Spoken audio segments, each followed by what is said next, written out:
1,800 homes were repossessed in the first 3 months of this year. That's up 50% from the same period a year ago. But the Council of Mortgage Lenders says it hopes repossession figures for 2009 won't be as bad as it had feared. Here's Richard Scott. It's another big rise in repossessions, with more people losing their homes. But amidst the gloom, it's now looking like things might not get as bad as the 90s. Lenders took action to repossess 12,800 homes in the first 3 months of this year. That's up by more than 50% on a year ago, when we saw 8,500 repossessions. But there are reasons to think that the industry's forecast of 75,000 repossessions this year is now looking too pessimistic. We are going to revise it down when we do our next set of forecasts. We need to have a better look at the data first to really see where it's going. But we do think that we're looking a little bit pessimistic on that number now in the wake of the much lower interest rates that we've got. So 125, well done. One reason we might be seeing fewer repossessions than expected is the record low interest rate of just 0.5%.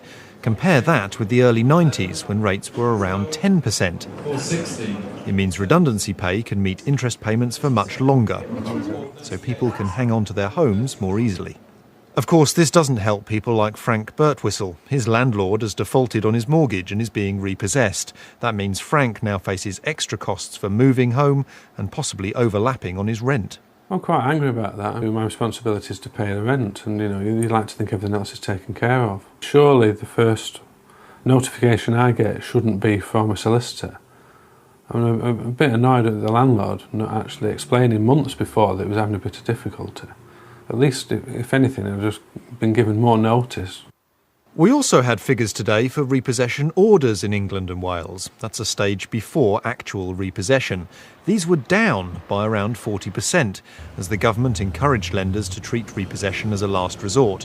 What's not clear is if lenders have abandoned repossession proceedings or simply postponed them. Richard Scott, BBC News.